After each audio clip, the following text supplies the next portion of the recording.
कार्यक्रम के पुण्यार्चक हैं श्री अशोक जी सेठी, श्रीमती रेखा सेठी, निवासी सैन फ्रांसिस्को, कैलिफोर्निया, यूएसए।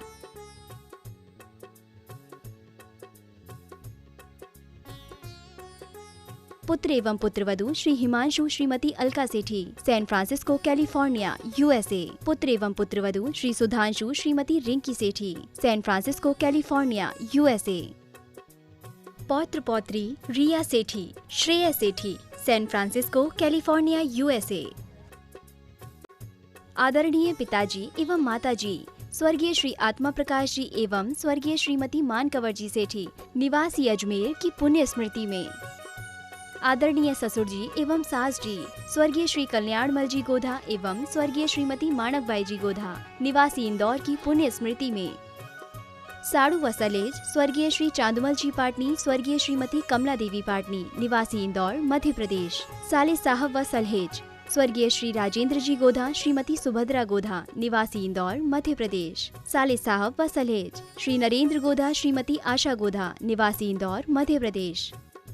भाई एवं भाभी श्री अजय सेठी, श्रीमती मीना सेठी, निवासी जयपुर, राजस्थान। भाई एवं भाभी श्री अरविंद सेठी, श्रीमती कुसुम सेठी, निवासी मुंबई, महाराष्ट्र।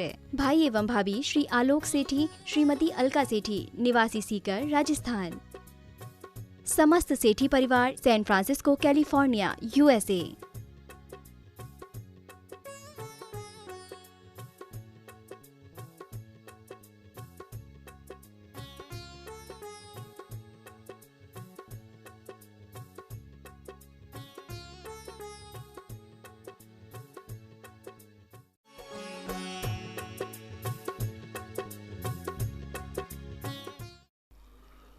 नमो सिद्धार्णं नमो आयर्याणं नमो वज्रायाणं नमो लोये सौवसाहूणम्। पंच परमेष्टि भगवान की जय।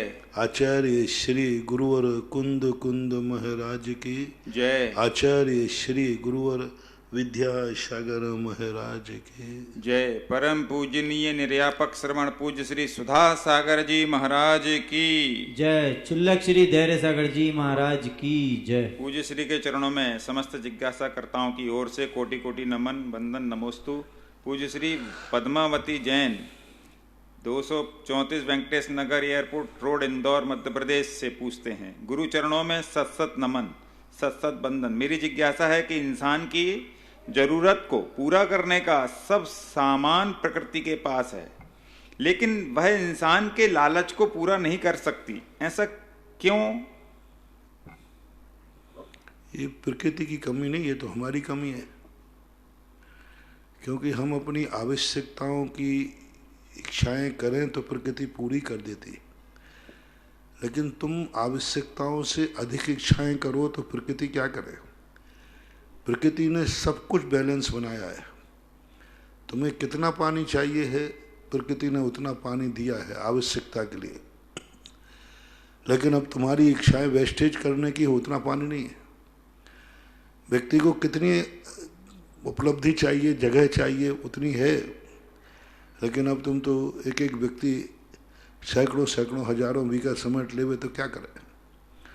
तो प्रकृति ने बैलेंस तो बनाया है, लेकिन व्यक्ति महत्वाकांक्षी हो गया और वो सोच नहीं पाता है कि हम आवश्यकता से अधिक उपयोग करने समय कितने लोगों को वंचित कर रहे हैं, कितने लोगों के काम आएगा ये चीज़, ये सोच नहीं पाते। यही संसार है, यही संसार के विनाश की लीला है और यही अराजकता है, प्रकृति के प्रति अराजकता।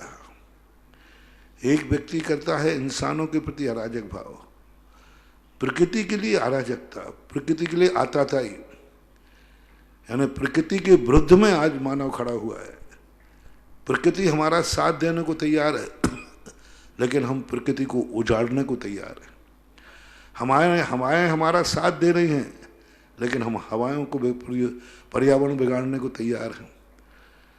प्रकृति का एक एक वस्तु हमें साथ देने को तैयार है, लेकिन हम उस साथ देने वाली प्रकृति को, आज जो मानव, आज जो विज्ञान प्रकृति को उजाड़ने पर उतारू है, जितना वो उजाड़ सकता है, जितना वो शोषण कर सकता है, यंत्र जो बना रहा है ये मानव के लिए तो बना रहा है, लेकिन प्रकृति का इससे कितना नाश होगा इस संबंध में वह विचार नहीं कर रहा है। इसलिए अब प्रकृति तो प्रकृति है, प्रकृति तो जड़ रूप होती है, वो तुम्हें कुछ दे सकती है, वो अपना खुद का बचाव नहीं कर सकती है। प्रकृति बहुत कुछ बड़ी चीज़ है, प्रकृति को माँ भी कहते हैं। माँ अपने बेटे को सब कुछ दे सकती है, लेकिन वो अपना बचाव नहीं कर पाती। प्रकृति हमें सब कुछ दे सकती है, लेकिन जब हम उसको उजाड़ते हैं तो वो अपना बचाव नहीं कर पाती, वो अपना संरक्षण नहीं कर पाती, वो अपने को उजाड़ता हुआ देखती। जिसको सब कुछ दिया है वो उजाड़ रहा है, कैसी विचित्र बात है। इस प्रकृति ने अपन मानव जाति के लिए सब कुछ दिया, क्या नहीं दिया उसने, वो ही उसको उजाड़ रहा है। तो भी प्रकृति कहती है मैं क्या कर सकता हूँ, मैं क्या कर सकता हूँ, मेरा काम तो देना है, तो मैं सब कुछ दे रही हूँ, लेकिन तुम लेने के बाद भी उसको उजाड़ने पर उतारू है। यही दुर्भाग्य है। व्यक्ति यही तो सबसे बड़ी भूल करता है, अपने उपकारी को नहीं पहचान पाता। हमने एक दो दिन प्रवचन दिए थे इस पर कि सबसे बड़ी भूल है कि हम उपकारी को, कम से कम जो हमारा उपकार है उसकी ज़िंदगी बर्बाद न करें, उसको प्रदूषित न करें, उसको नाश न हो, क्योंकि हमारे उपकारी है। बस इतना यदि हमारे जीवन में आ जाए तो हम बहुत कुछ हासिल कर लेंगे। लेकिन हम जिस प्रकृति की बद्दल में जन्मे हैं, प्रकृति की गोद में जन्मे हैं, पल रहे हैं, सब कुछ कर रहे हैं, उसी प्रकृति को हम नाश कर रहे हैं। जिस पत्तल में खा रहे हैं उसी में छेद कर रहे हैं। पत्तल का कुछ नहीं बिगड़ेगा बंधु, तुम्हारा खाना नसीब हो जाएगा, तुम नहीं खा पाओगे, क्योंकि तुम्हारे पास ये दूसरा कोई साधन नहीं है। जिस दिन प्रकृति बिगड़ जाएगी तुम बर्बाद हो जाओगे, तुम्हारे पास कोई साधन नहीं है दूसरा। प्रकृति तो बर्बाद भी हो जाएगी तो ठीक है, उसका क्या बिगड़ने वाला है। पत्तल में हम छेद भी कर देंगे तो पत्तल का क्या बिगड़ने वाला है, उसको तो वैसे ही सूखना था, उसको तो वैसे ही अपने आप नष्ट होना था। लेकिन तुम्हारा भोजन, तुम्हारी जिंदगी नसीब नहीं होगी।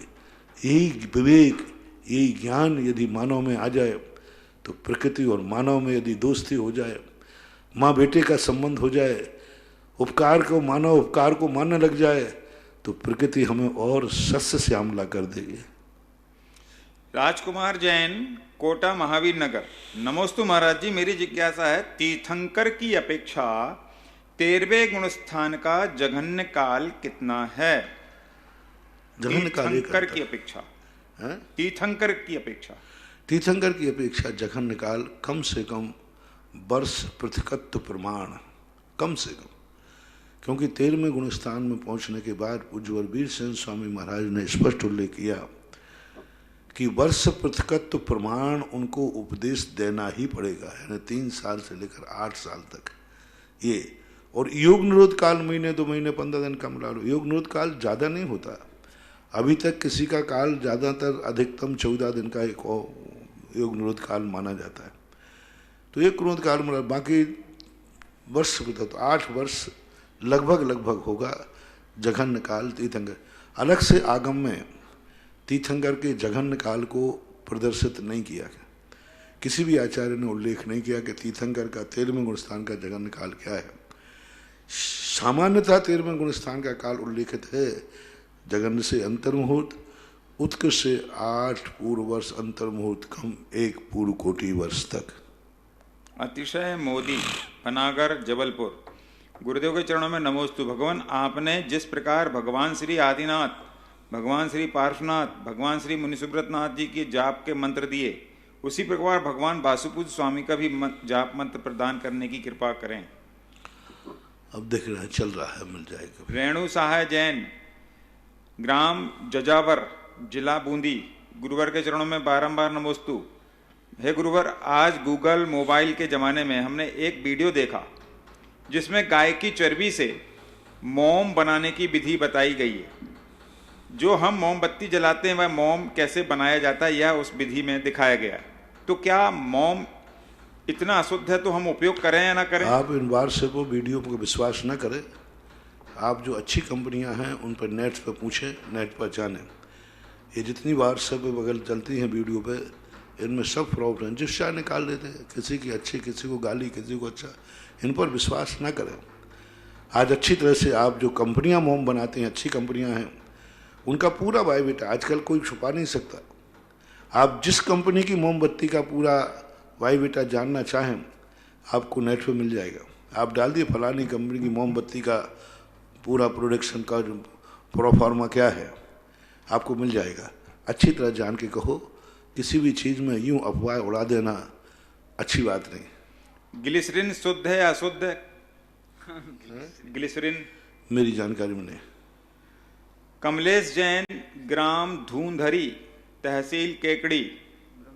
नमोस्तु गुरुदेव, मेरा व मेरे परिवार की तरफ से नमोस्तु। गुरुवार कुएं से पानी निकालकर बिलछानी करते समय जब कड़ी वाली बाल्टी उल्टी होकर ऊपर आती है तब वह अनछने पानी से गीली रहती है, तो उस बाल्टी को छने पानी से धोने पर पानी ऊपर से कुएं में गिरता है, तो उसमें जीवों की विराधना का दोष आएगा क्या, या फिर बाल्टी को ऐसे ही बिना धोए ऐसे ही छोड़ दें?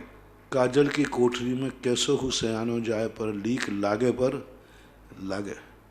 आप कितनी भी सावधानी करो थोड़ी बहुत हिंसा तो होगी। हमारा जैन दर्शन कहता है जम सक्कई तम कीरी, जितना बनता है उतना तो करो। अब इसके अलावा तुम बाल्टी ही पानी में गिराते हो, वहीं जीव मरते हैं। उनकी जान कितनी सी है। बाल्टी में जब तुम जीवों कुएं में ले जाते हो तो पानी पे तुम्हारी इतनी बड़ी बाल्टी गिरती है, उनकी जान कितनी से असंख्या जीव मरते हैं बाल्टी से। पानी बाल्टी में डूबती है, जैसे डूबेगी पानी ऊपर से पटकोगे तो जीव तो मरना ही निश्चित है। लेकिन अब करोगे क्या, उपाय है क्या है?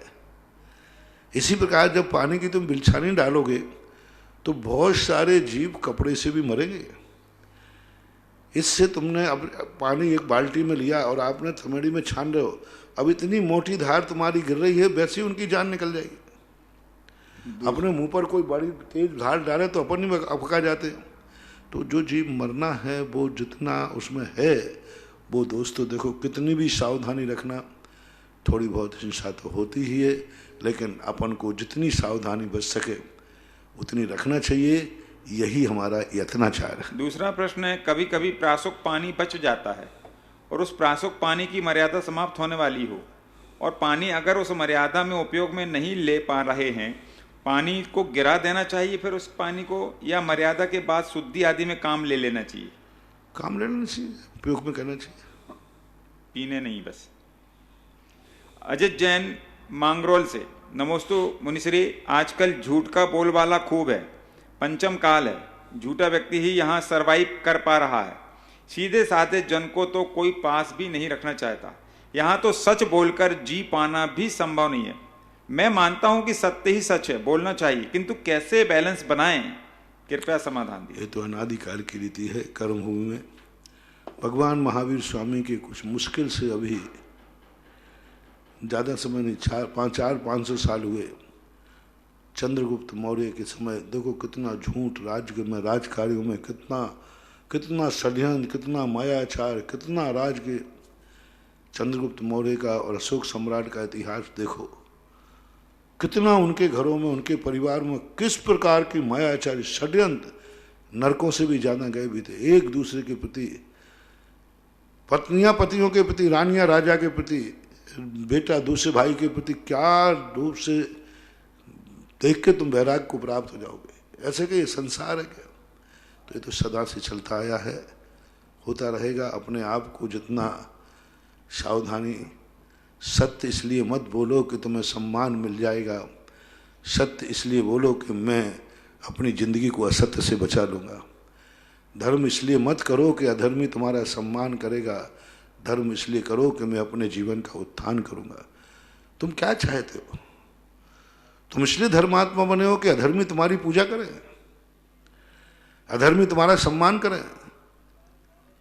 नहीं कर सकते, और बनना भी नहीं चाहिए। जिस दिन वो तुम्हारी पूजा करेगा वो अधर्मी कहाँ रहा? जब भी कोई धर्म करो, अच्छा कार्य करो, तो ये उम्मीद रख के मत करना कि मैं अच्छा कार्य करूंगा तो बुरे लोग मुझे इज्जत देंगे। नहीं, बुरे लोग तुम्हारा अपमान करेंगे, तुम्हारी बेइज्जती करेंगे, तुम्हें धर्म से डिगाने का भाव करेंगे। यही बुरे आदमी का लक्षण है। ये मान के चलना चाहिए कि मैं सत्य बोलूंगा तो मेरा अपमान होगा, मैं सत्य बोलूंगा तो मेरी उपेक्षा होगी, सत्य बोलूंगा तो मुझे बेईमान झूठा परेशान करेंगे। ये मान के चलना चाहिए, स्वभाव है किसी भी चीज में। इस प्रकार हिंसा में आप अहिंसक हैं तो ये मत समझना कि हिंसक लोग आपको सम्मान देने लग जाएंगे, इज्जत देने लग जाएंगे। आप धर्म कर रहे हैं तो इसका ये अर्थ नहीं है कि तुम्हें अधर्मी लोगों से पूजा मिलने लग जाएगी, कभी नहीं करेगा वो। मान के चलना चाहिए, मैं धर्म करूंगा, अधर्मी मुझे बेइज्जती करेगा, अपमान करेगा। मैं जितने अच्छे गुण मेरे में आएंगे, बुरे लोग मेरी बेइज्जती करेंगे। ये सदा से होता आया है, हो रहा है, होगा, होना ही चाहिए। क्योंकि यदि वो ऐसा नहीं करेगा तो सारी दुनिया अधर्मों से रहती है। इसलिए हर धर्मात्मा के लिए, हर त्यागी के लिए, हर सज्जन के लिए तैयार रहना चाहिए। दुर्जन मेरा कभी भी किसी समय अपमान कर सकता है। सज्जन को कह रहा हूं, दुर्जन को कोई उपदेश नहीं दे रहा हूं। सज्जन को सदा तैयार रहना चाहिए। दुर्जन मेरी कभी भी हंसी उड़ा सकता है, कभी भी उड़ा सकता है, मेरी बेइज्जती कर सकता है। उसकी तैयारी ही तुम्हारी साधना है। इसलिए तो शास्त्रों में कहा शत्रु और मित्र बंधु वर्ग में समान बुद्धि। किसको कहा? सज्जन को। साधु को कहा कि तुम शत्रु और मित्र में समान बुद्धि रखना। शत्रु को नहीं समझाया कि तुम साधु में समान बुद्धि रखना। शत्रु को, दुर्जन को नहीं कहा कि तुम सज्जन से अच्छा व्यवहार करना। सज्जन से कहा तुम शत्रु और मित्र में समान बुद्धि रखना। ये सूत्र बड़े मार्मिक हैं, प्रभावकारी। नविता जैन कोटा से, नमोस्तु महाराज जी, रत्नत्रय मुक्ति का मार्ग है, ये मुझे समझ में आया, किंतु आप प्रमाण से और उदाहरण से इसे सिद्ध करके बता दें जिससे मेरा सम्यक ज्ञान और मजबूत हो गए। कोई भी चीज को प्राप्त करने के लिए हमें श्रद्धा जरूरी है। जिस चीज के हमें संबंध में हम नहीं जानते और हम चल पड़े हैं उस मंजिल पर, किस चीज के संबंध में हम नहीं जानते और पाने के लिए चल पड़े हैं, तो हमें कहीं ना कहीं किसी से विश्वास करना ही पड़ेगा। अनभ्यस्त विसातु परता, अभ्यस्त वितासु सुता। जब आपका परिचित रास्ता नहीं है तो आपको विश्वास करना पड़ेगा। इसी का नाम सम्यक दर्शन है। मोक्ष मार्ग में चल पड़े, अब किसी ना किसी पे आपको विश्वास करना पड़ेगा। अब विश्वास किस पे करना है ये खोजने की जरूरत। उसी का नाम गुरु है, उसी का नाम भगवान है, उसी का नाम साथ है। देव साथ गुरु धर्म नहीं है, देव साथ गुरु मोक्ष नहीं है। लेकिन जिस मोक्ष मार्ग पे हम चलना चाहते हैं उसके ये गाइड करने वाले हैं। हमें इन पे विश्वास करना पड़ेगा। हमें डॉक्टर पे विश्वास करना है, दवाई पे नहीं। डॉक्टर के पास ही आप जाते हो, आप दवाई के संबंध में कितना जानते हैं? कुछ नहीं जानते। उसने दवाई में क्या डाल दिया तुम्हें क्या मालूम है? तुम मात्र डॉक्टर को जानते हो। ऐसा ही यहाँ लेना चाहिए ज्ञान। कम से कम हमें ये ज्ञान तो होना चाहिए कि डॉक्टर का स्वरूप क्या है। चारित्र जैसा डॉक्टर कहता है वैसी ही दवाई खाई जाती है कि अद्वैत दवा खा लेते हो। तीन बात है, पहले डॉक्टर पर विश्वास किया, फिर डॉक्टर ने जो कहा उसको अच्छी तरह से हमने समझा, जाना कि दवाई ऐसे खाना, ऐसे रहना, ऐसा करना, पथ्य करना, और जैसा कहा वैसा आचरण करना। डॉक्टर ने जैसे कहा कि तुम ऐसी चर्या करोगे वैसे ही करना। तो एक दवाई खाते समय भी सम्यक दर्शन ज्ञान चारित्र आता है लोक व्यवहार में। ठीक इसी प्रकार परमात्मा में लगा दीजिए कि हम अपनी श्रद्धा पहले करें देवसाद गुरु पर, फिर जो उन्होंने कहा उसको अच्छी तरह समझे और जो उन्होंने कहा उसका आचरण करें।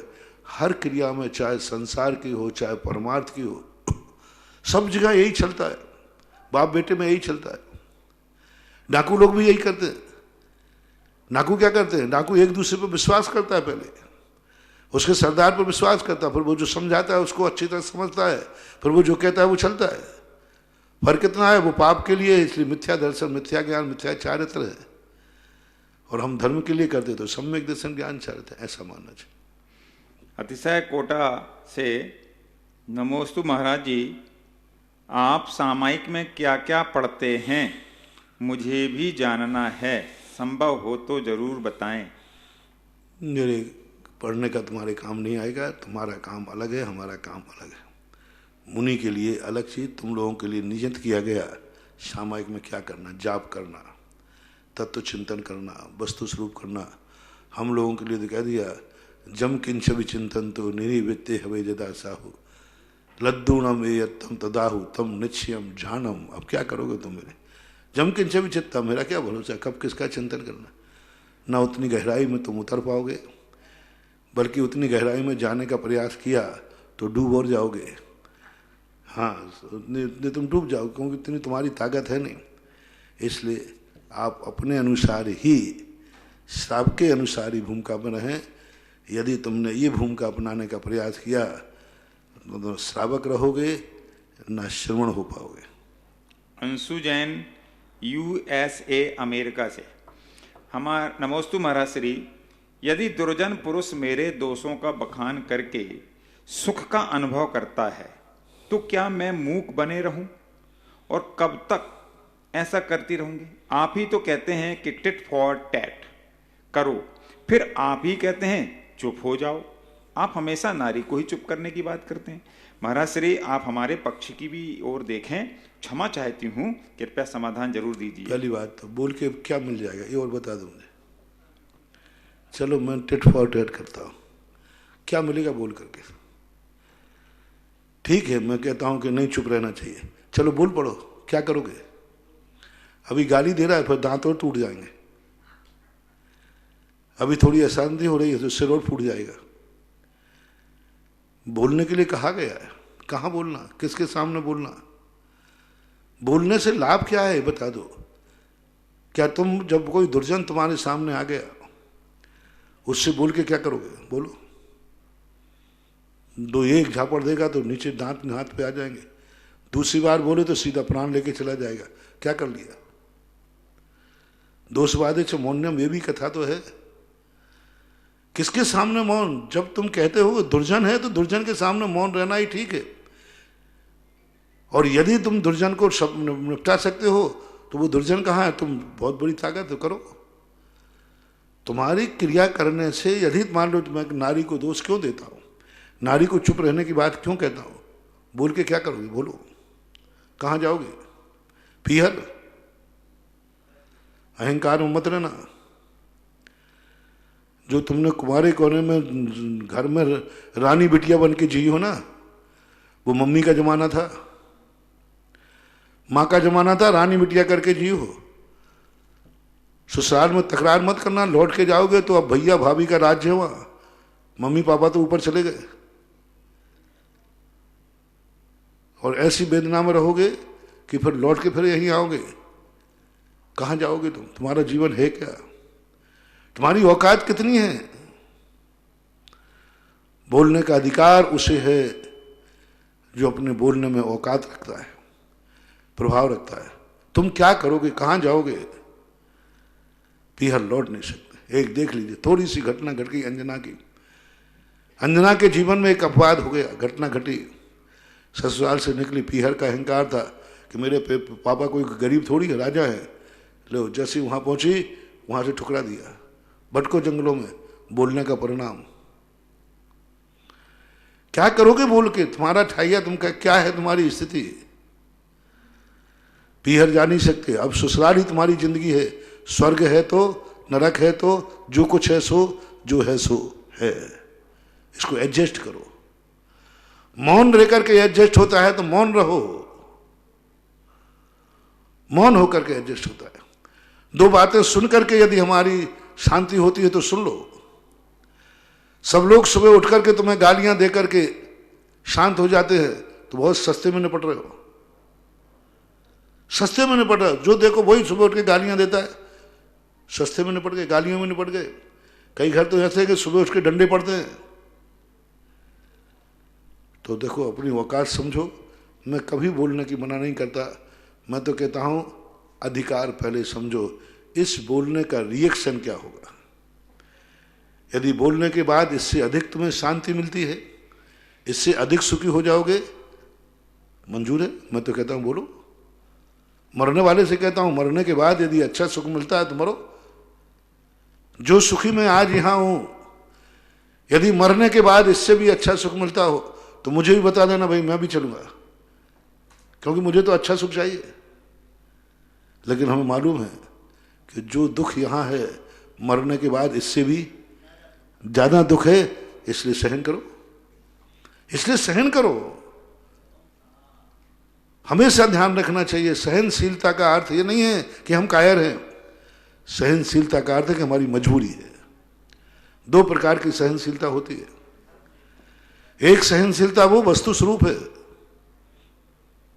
हमारा क्या फर्क पड़ रहा है, गाली दे रहा है, हमारी निर्जरा हो रही है, हमारा अच्छा है, हमारा क्या बिगड़ रहा है, ये सहनशीलता तुम में नहीं आएगी। तुम स्त्री जाती हो और ससुराल में हो, तुम्हारी सहनशीलता मजबूरी में आना चाहिए। तुम्हारी सहनशीलता कायरता नहीं कह रहा हूं कि तुम कायर हो, तुम मजबूर हो।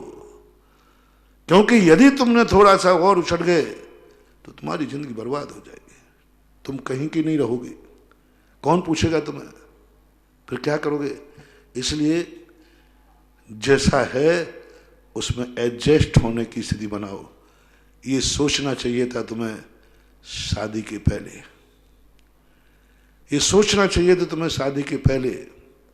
शादी के बाद अब सोचने के सारे दरवाजे तुम्हारे बंद हो चुके हैं, और यदि कोई दरवाजा खुला है तो मेरा आशीर्वाद है, उस दरवाजे से भागने की चेष्टा करना। लेकिन भागने के बाद देख लेना कि जो यहां पर आकुलताएं हैं, कहीं बाहर इससे ज्यादा आकुलता नहीं हो जाए। एक तुकारी नाम की कथा आती है, हाँ, घर से भागी पर जाकर के लौट के वैसी गई, पर जिंदगी में कभी क्रोध ही नहीं किया उसने, जिंदगी भर चुप रही। बोले अच्छा है यहाँ, वहां तो खून निकाला जाता था चमिटी से। तुकारी कथा है ना वो, तुमकारी। हाँ, अब वो बात तो गई, फिर बाहर क्या होगा। इसी प्रकार तुम देख लो कि दरवाजे के बाहर क्या है। आज दरवाजे के अंदर तुम हो जब तक, जो कष्ट हैं थोड़ा खिड़की में से झांक करके बाहर क्या हो रहा है वो भी देख लेना। जो झगड़ा करके ससुराल से गई हैं, परित्यक्ता होके गई हैं, झगड़ा करके भागे हैं, उनकी जिंदगी का क्या हुआ है थोड़ा झांक के देख लो। फिर तुम्हारी मर्जी पड़े तो करो।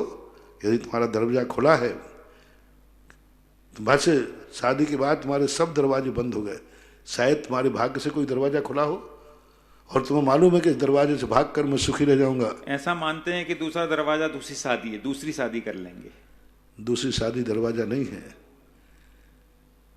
ऐसी स्थिति बनूंगी ना तो गुरु तुम्हें पूछेगा, ना धर्म तुम्हें पूछेगा, और समाज तुम्हारे लिए वह सम्माननीय दृष्टि से नहीं देखेगा। मुंह के सामने कुछ नहीं कहें, पीठ पीछे तो सब बुरी दृष्टि से देखेंगे।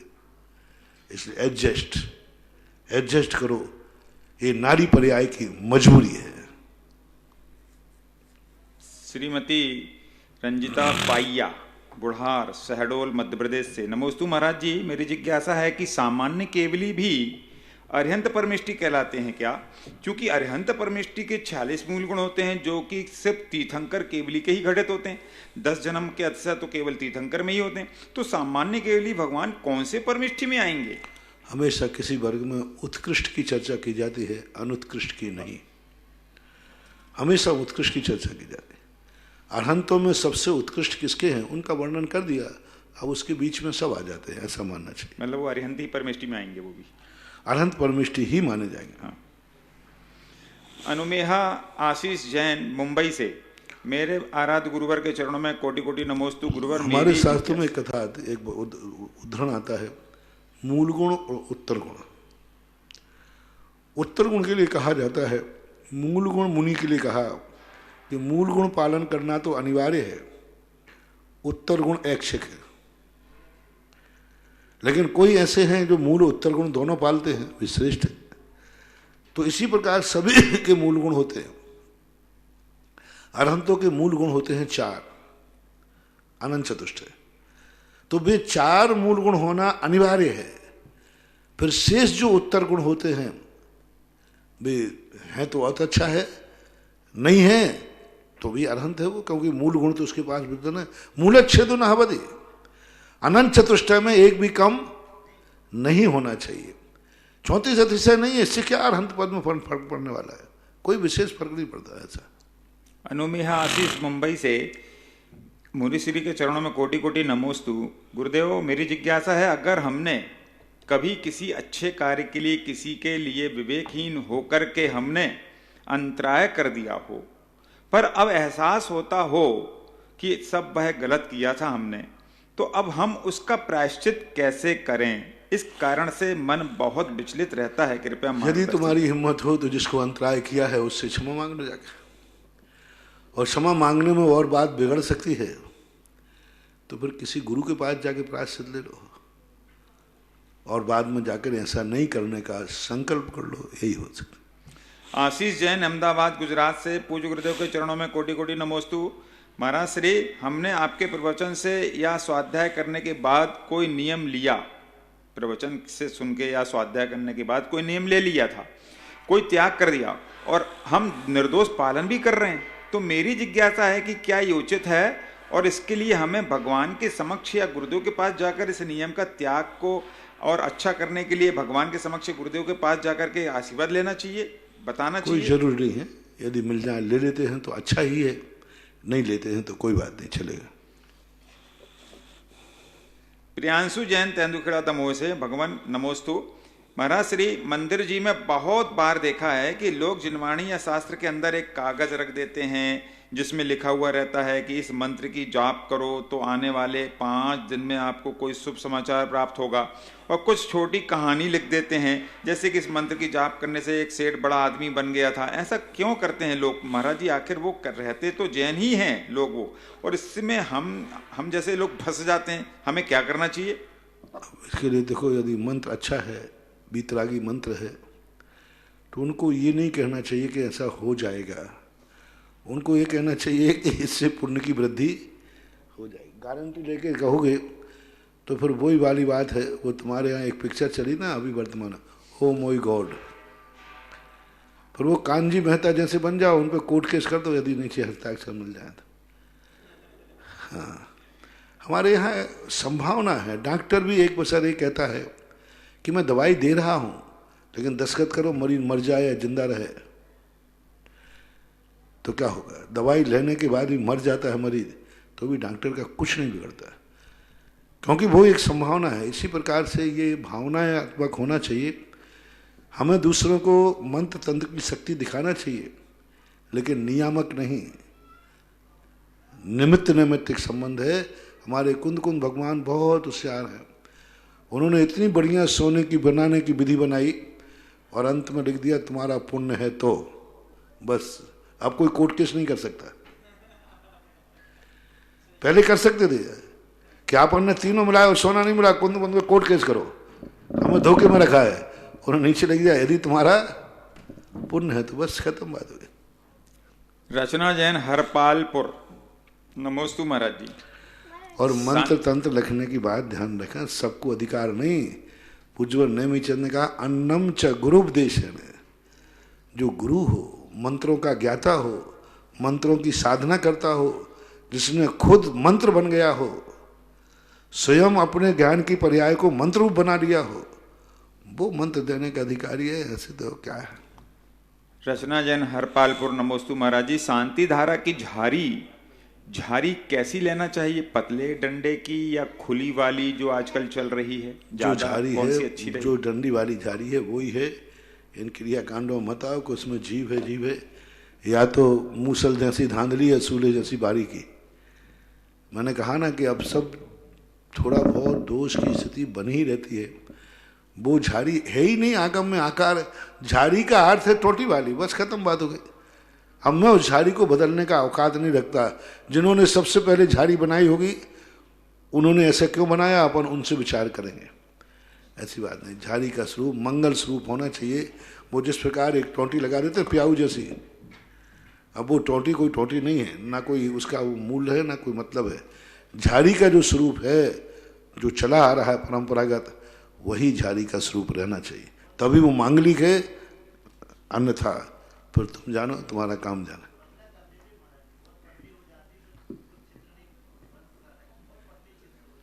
तो क्या हो जाता है? बहुचर्चित अंतरराष्ट्रीय, हाँ, थोड़ी अच्छी रखो कि थोड़ा मोटी झाड़ी तो थोड़ा छात्र मोटा रख दो, जिससे थोड़ा सा उसको साफ कर सको।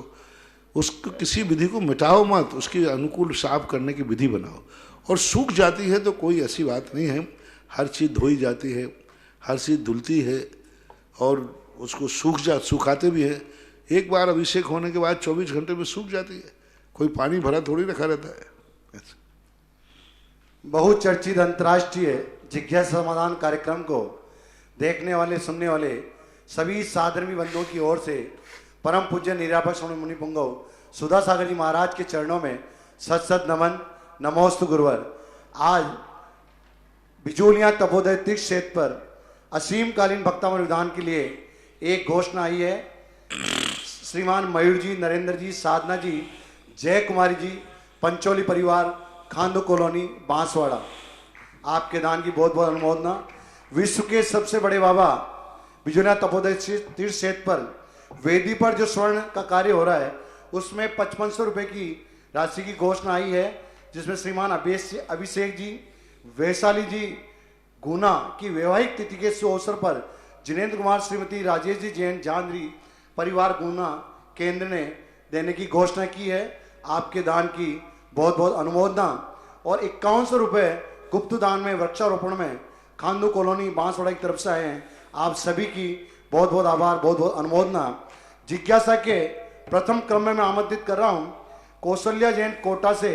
वो पूछती हैं, नमोस्तु गुरुवर, नरवेदनी, संवेदनी आदि 4 धर्म कथाओं में से श्रावकों को कौन कौन सी कथाएं सुननी चाहिए?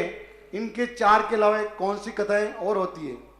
संवेदनी, निर्वेदनी, आक्षेपणी और विक्षेपणी। ग्रस्तों के लिए 2 कथाएं विशेष रूप से हैं, संवेदनी और निर्वेदनी। संवेग बहराव करने वाली संवेदनी कथा है, प्रसम भाव को उत्पन्न करने वाली, सहनशीलता देने वाली निर्वेदनी कथा। निर्वेद का अर्थ होता है शांत, प्रसम भाव, जिन भावों से हमारी उत्तेजनाएं खत्म हो, शांति की स्थापना हो, वो कहलाती निर्वेदनी। जिसके माध्यम से हमारा संवेग संसार के विषय कसायों से संवेग हो गए, उससे उदासीनता, उससे दूर हटने का भाव आवे, वो संवेग नहीं। ये 2 ही कथाएं विशेष रूप से आपको करने की है। कोई विशेष विद्वान है तो आक्षेपणी विक्षेपणी कथा भी है। आक्षेपणी का अर्थ होता है खंडन मंडन, असत्य का खंडन, सत्य का मंडन, मिथ्या का खंडन, सम्यक का मंडन, एक का निषेध, उपादेय का प्रदर्शन। तो इस प्रकार की स्थितियां बनती है। अगली जिज्ञासा ऑडियो के माध्यम से पूज्य निर्यापक मुनि श्री सुधा सागर जी महाराज जी के चरणों में बारंबार नमोस्तु नमोस्तु नमोस्तु। महाराज जी, मैं एक गौशाला से गौसेवक बोल रहा हूँ। महाराज जी, मेरी यह शंका है कि हमारे भारतवर्ष में 2 नवंबर के दिन एक वर्ल्ड वीगन डे का आयोजन किया गया। महाराज जी, यह वीगन वे लोग होते हैं जो गाय के दूध और पशुओं के दूध से हुई बने सामग्री, दूध, दही, मठा, पनीर इत्यादि का पूर्ण रूप से त्याग कर देते हैं। उनका सोचना ऐसा होता है कि जो पशु होते हैं, जो गाय होती है, जब भी उनका दूध निकाला जाता है, उस दूध को निकालने से पहले उनको इंजेक्शन दिया जाता है और यह इंजेक्शन जब पशुओं के शरीर में पहुंचता है तो वह पशुओं को बहुत ज्यादा नुकसान पहुंचाता है, पीड़ा पहुंचाता है। उनका सोचना ऐसा है कि 2 मिनट के स्वाद के लिए हम पशुओं को क्यों पीड़ा पहुंचाएं और क्यों उनकी सामग्रियों का उपयोग करें। तो महाराज जी, ये लोग जो हैं वो आज भारतवर्ष में इस चीज का प्रचार प्रसार में लगे हुए हैं कि हमको गाय के दूध से बनी हुई, पशुओं के दूध से हुई बनी सामग्रियों का पूर्ण रूप से परित्याग कर देना चाहिए, क्योंकि जो गाय होती है उसके दूध का जो हक होता है वो केवल उसके बछड़े का होता है और किसी का नहीं होता है। यह महाराज जी उन वीगन डे में लोगों के द्वारा इस प्रकार का प्रचार प्रसार किया गया। महाराज जी, हम इस विषय में आपका मार्गदर्शन चाहते हैं, हम उन लोगों को किस प्रकार से प्रेरणा दें। महाराज जी, आप मेरी इस शंका का समाधान करें। नमोस्तु नमोस्तु। किसी विकृति से हम कृति का नाश नहीं कर सकते। कोई भी चीज में विकृति आ जाए, हर चीज नकली मिल रही है, उस नकली की आड़ में हम सामान्य का कथन नहीं कर सकते। आज घी बाजार में गंदा मिल रहा है, इसके हम कह नहीं कह सकते घी खाना बंद करो। आज नकली दूध मिल रहा है तो हम दूध का त्याग नहीं करा सकते। किस चीज में बेईमानी नहीं है, तो क्या बेईमानी होने से ईमानदारी चीज बंद हो जाए? लोग साधु के भेष में डाकू बन जाते हैं, तो तो फिर ये कहा जाए कि साधु बनने से क्या फायदा है, डाकू बनते। कोई अच्छे कार्य करते समय कोई उसमें बुरा कार्य भी कर लेता है, किस कार्य में ठगी नहीं होती है? तो ऐसी स्थिति में क्या कोई अच्छे कार्य मार्ग का लोप नहीं किया जा सकता? वो उनकी गलती है। ऐसे सामान को मत खरीदो। दूध घी दही से बनी हुई वस्तुएं हमारे यहाँ से सदा लेते आए, सदा खाते आए, साधु संत भी लेते आए। अभी बात अलग है कि गंदा दूध आ रहा है तो ये तुम्हारा सोच है। क्यों लेते हो उनके घर वस्तुएं? क्यों उस दिवस के ऊपर खाते हो? अपने घर में गाय रखो ना। दूध का निषेध करने की अपेक्षा उस दूध का निषेध करो और अपने गाय घर घर में गाय पालो, अपने आप ऑपरेशन बंद हो जाएगा। मार का लोभ मत करो। एक व्यक्ति ने कहा, महाराज जी दीपक जलाने में गंदगी होती है। बोले क्यों? बोले नकली बाजार में दूध आता है। तो हम कहे दीपक का निषेध मत करो, ये कहो कि बाजार का नकली घी मत जलाओ, असली क्रिया का लोभ मत करो। दूध दही का लोभ करने से कितना बड़ा पाप हो जाएगा, कितना बड़ा दोष हो जाएगा। अनादि अनंत काल की परंपरा है। जो चीज साधु की अंजलि में जाती है उस चीज का कभी निषेध नहीं किया जा सकता। और उस चीज को बस ये है कि शुद्धि पूर्वक देख लीजिए। जब मुझे ऐसा ज्ञान हुआ, मुझे मालूम चल रहा है कि अशुद्ध दूध में आते हैं, हमारा आज हर चीज पे हर व्यक्ति को घर में गाय लगने की छूट दे रहे। अब देख लीजिए यहाँ 20 गायें रखी जाना है और गायें होंगी, पूरे लोग सब दूध गाएंगे। तो क्या ये दूध भी बंद कर दें? अभी मैं कहते हैं दूध का सामान बना हुआ मत खाना, तो कोई बच्चा करेगा महाराज जी आप भी तो खा रहे हो। ऐसी बात नहीं। मार्ग को थोड़ा सोच। उनको एक भी बोलो कि इस प्रकार के दूध से बनी हुई चीजें जो इंजेक्शन लगा के दी जाती है, इंजेक्शन लगा के दूध निकाला जाता है, वो दूध खराब है। तो आपको क्या हो गया? आज हम किसी की गलती की बुराई करने में माहिर हैं, लेकिन उस गलती को सुधार कैसे होना चाहिए इस पर नहीं चल रहे हैं। गलती का सुधार कैसे होना चाहिए? एक कैलेंडर में हम 100 गलतियां निकाल सकते हैं, लेकिन तुम्हें दे दिया जाए कि कैलेंडर तुम बना दो। इसी प्रकार से हम इसका अल्टरनेट क्यों नहीं निकाल रहे? अभियान ये क्यों नहीं चल रहा है कि हर घर में एक गाय होगी जो बिना इंजेक्शन से दूध निकाला जाएगा? बछड़े का हक नहीं।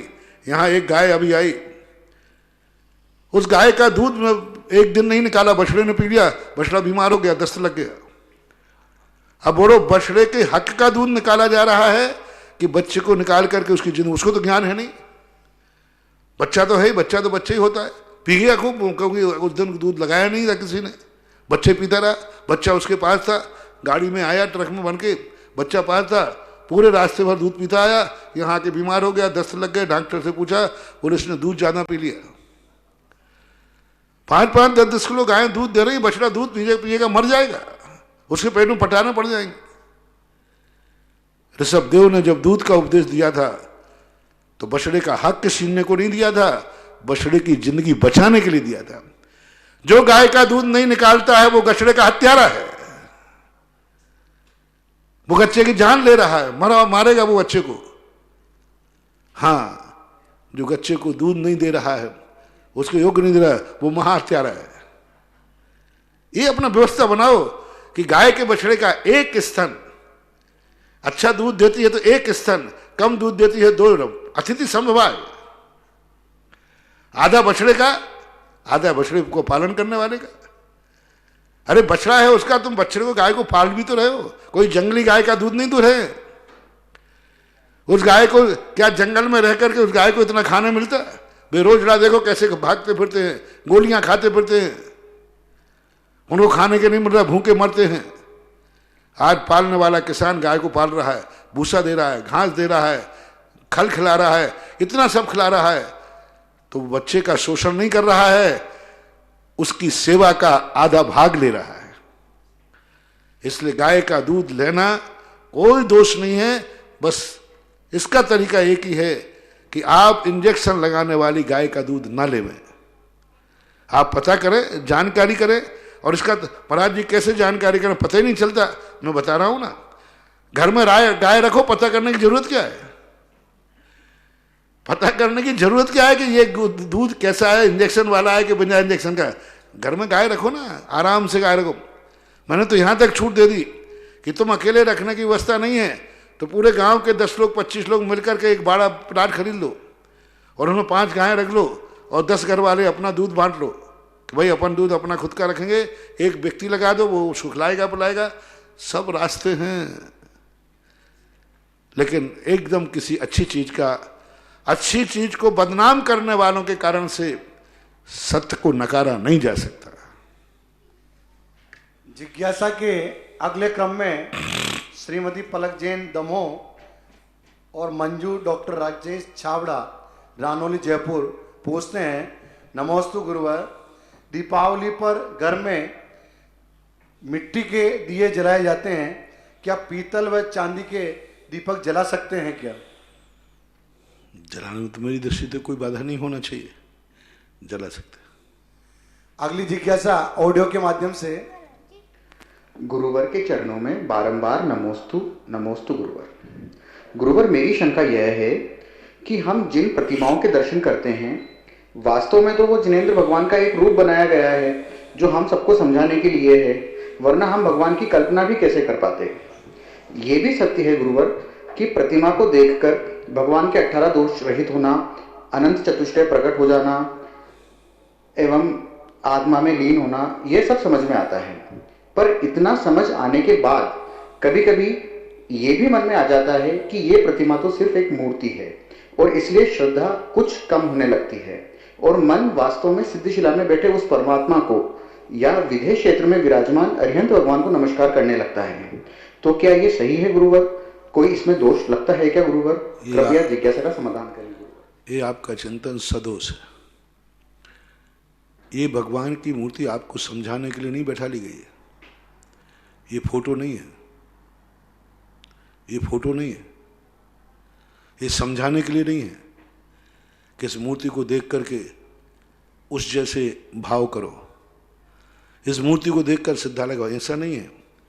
इसका नाम प्रतिमा नहीं है, ये साक्षात जिनेंद्र है। हमारे यहाँ एक स्थापना निक्षेप है।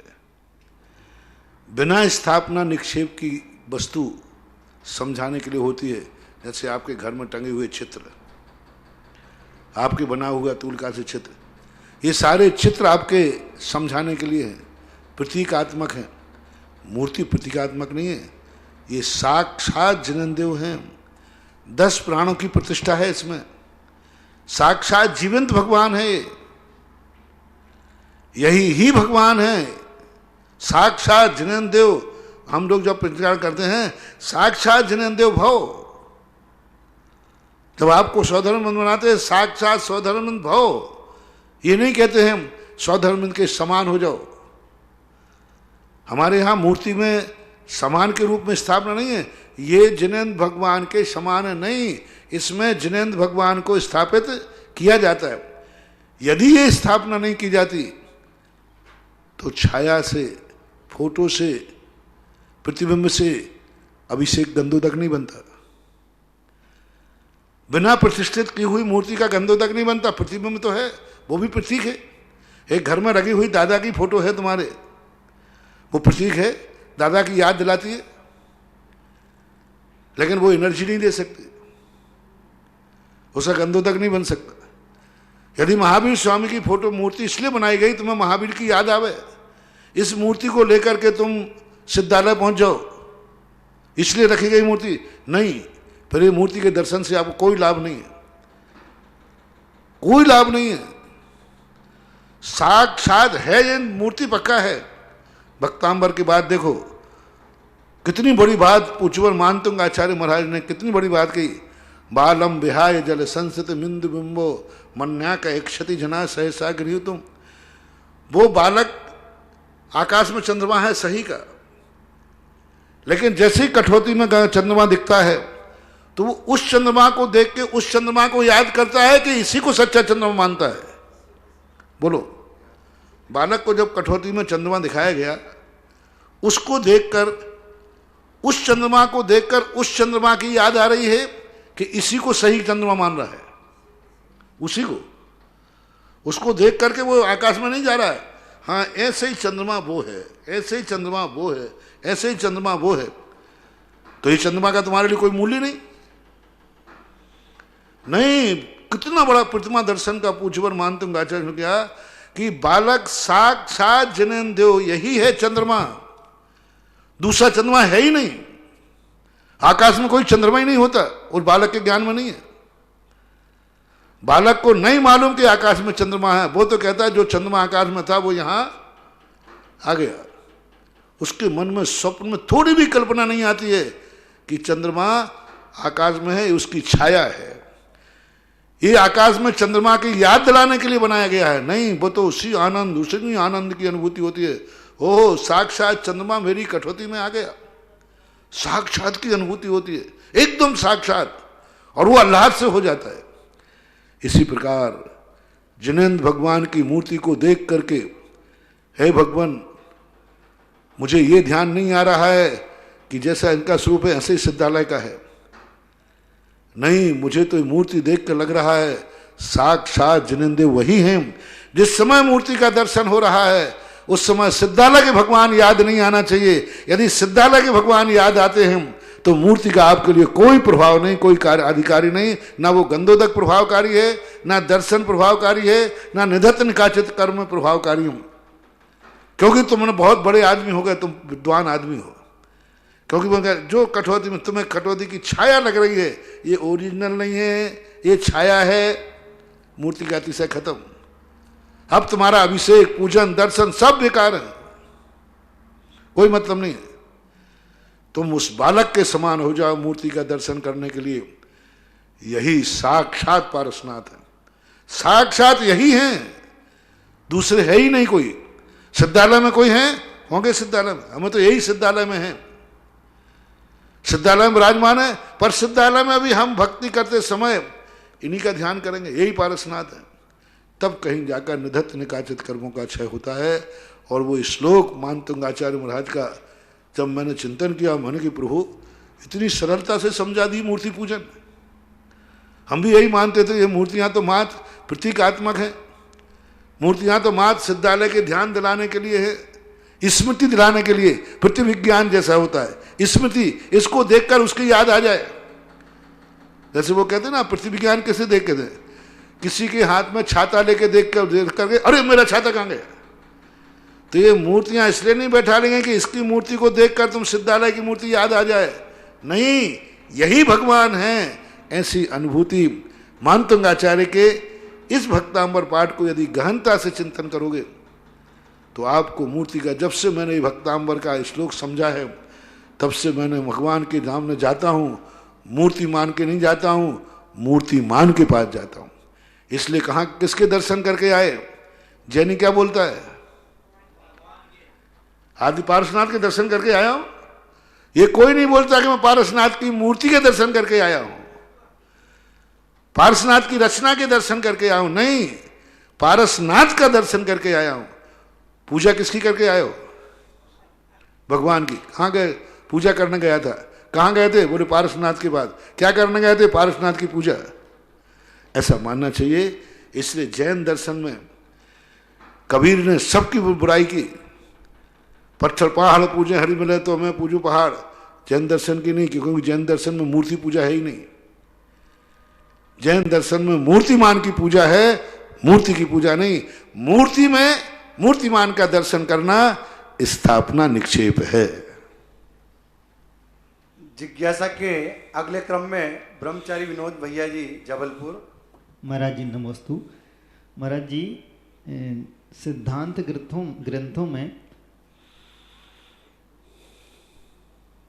व्यवहार मतलब जो अपन इंद्रियों से देखते हैं उसको परोक्ष ज्ञान कहते हैं, और न्याय ग्रंथ में उसको साम व्यवहार प्रत्यक्ष कहते हैं, मत शुद्ध ज्ञान को।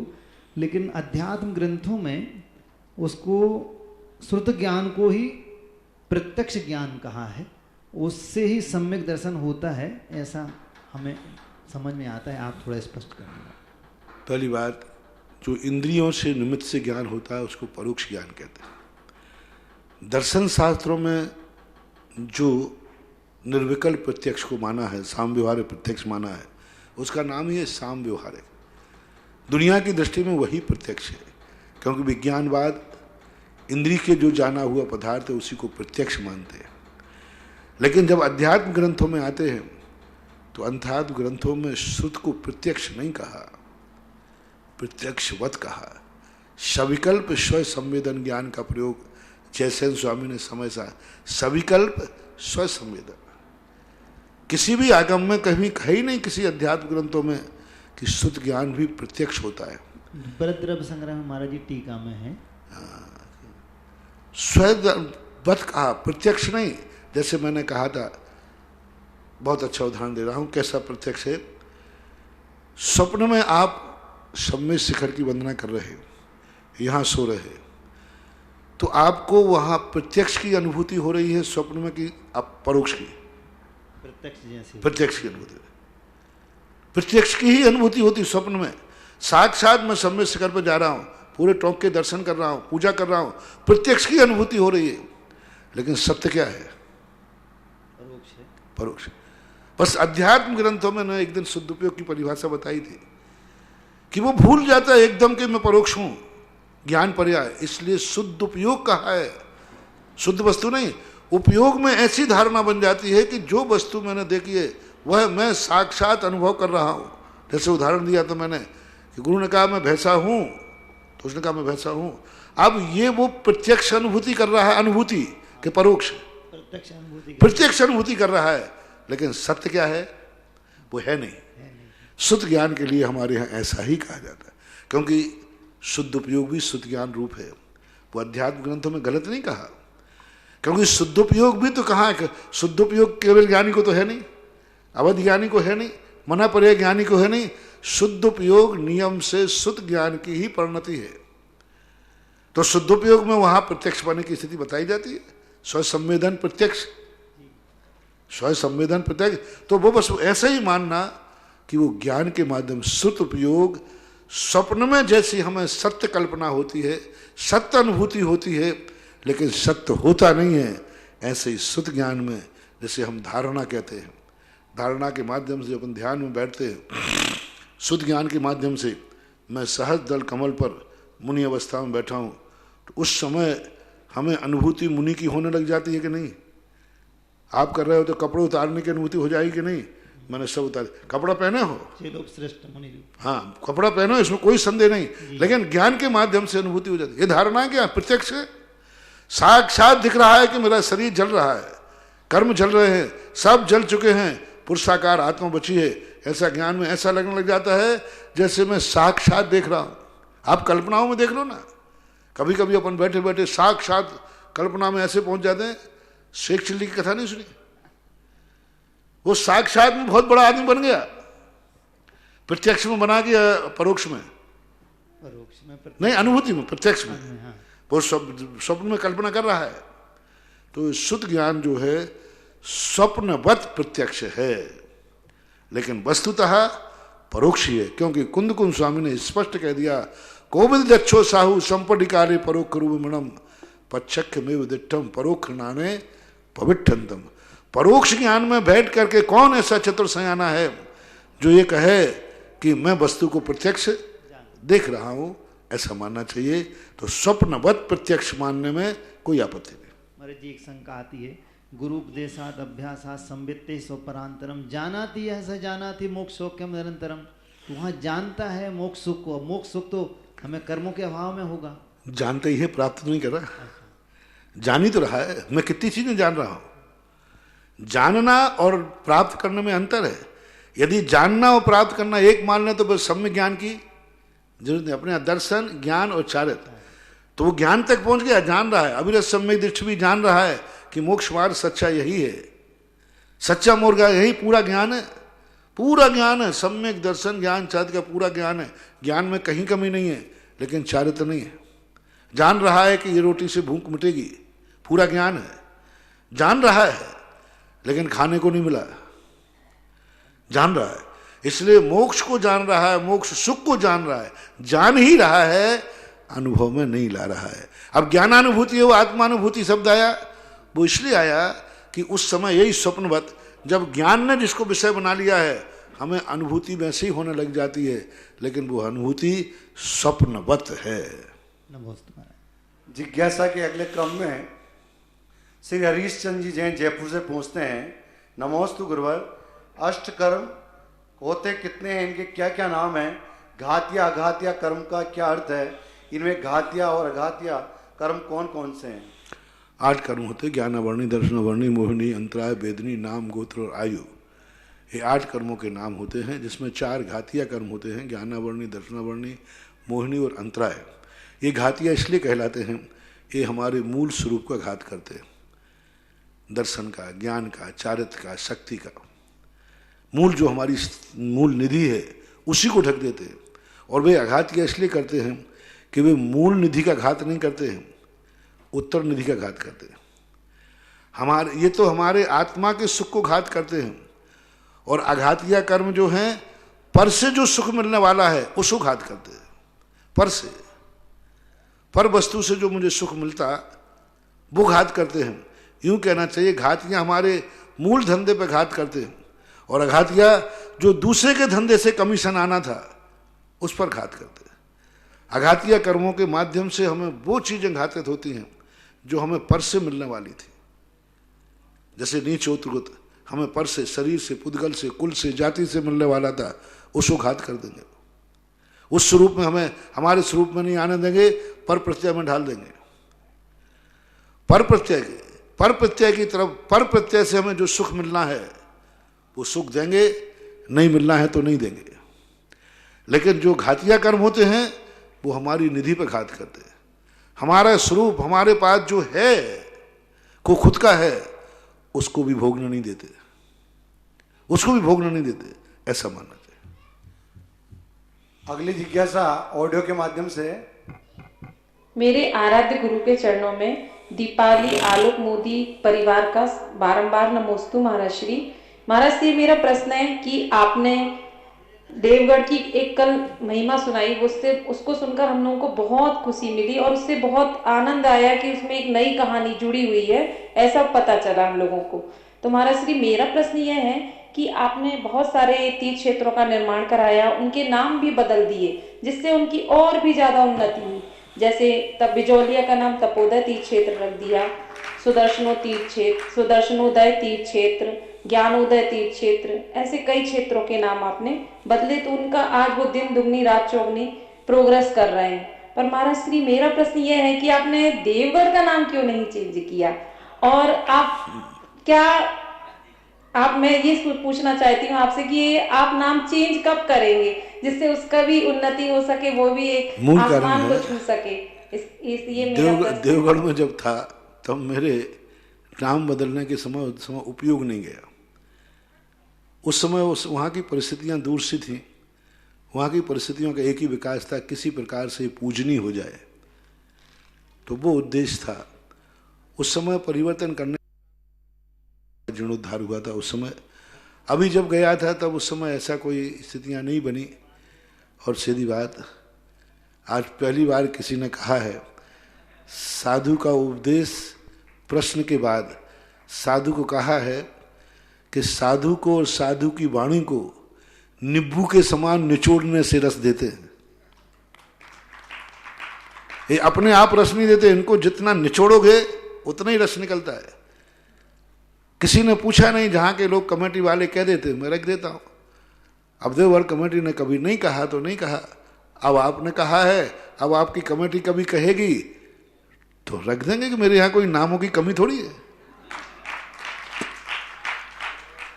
और जब जिस दिन कमेटी तुम लोग सब करो, क्योंकि उसका प्रभाव रहता है। देखो, गोलाकोट नाम से जब तक गोलाकोट रहा धराशायी होता गया।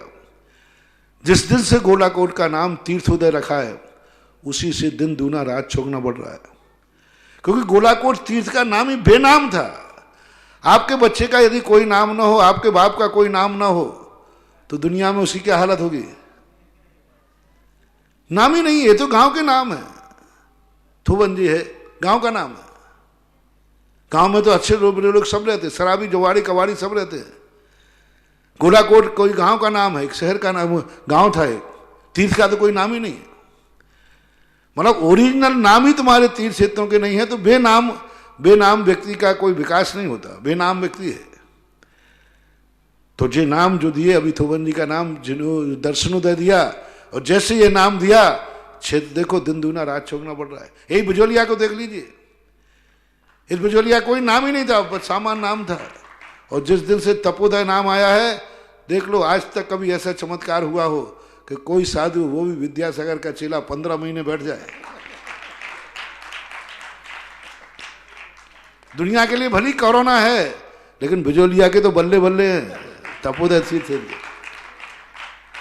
तो ये होता है, नाम का भी बड़ा प्रभाव पड़ता है।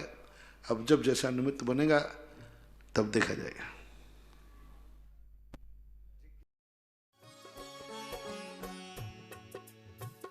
इस कार्यक्रम के पुण्यार्चक थे श्री अशोक जी सेठी, श्रीमती रेखा सेठी, निवासी सैन फ्रांसिस्को, कैलिफोर्निया, यूएसए।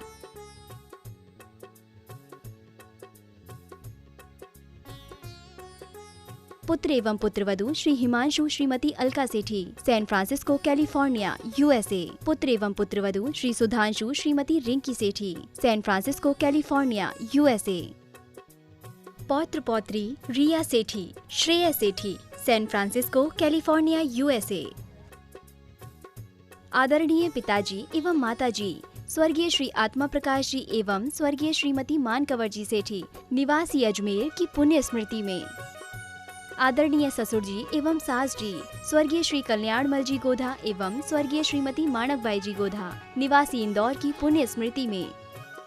साड़ू व सलेज स्वर्गीय श्री चांदुमल जी पाटनी, स्वर्गीय श्रीमती कमला देवी पाटनी, निवासी इंदौर, मध्य प्रदेश। साले साहब व सलहेज स्वर्गीय श्री राजेंद्र जी गोधा, श्रीमती सुभद्रा गोधा, निवासी इंदौर, मध्य प्रदेश। साले साहब व सलहेज श्री नरेंद्र गोधा, श्रीमती आशा गोधा, निवासी इंदौर, मध्य प्रदेश। भाई एवं भाभी श्री अजय सेठी, श्रीमती मीना सेठी, निवासी जयपुर, राजस्थान। भाई एवं भाभी श्री अरविंद सेठी, श्रीमती कुसुम सेठी, निवासी मुंबई, महाराष्ट्र। भाई एवं भाभी श्री आलोक सेठी, श्रीमती अलका सेठी, निवासी सीकर, राजस्थान। समस्त सेठी परिवार, सैन फ्रांसिस्को, कैलिफोर्निया, यूएसए।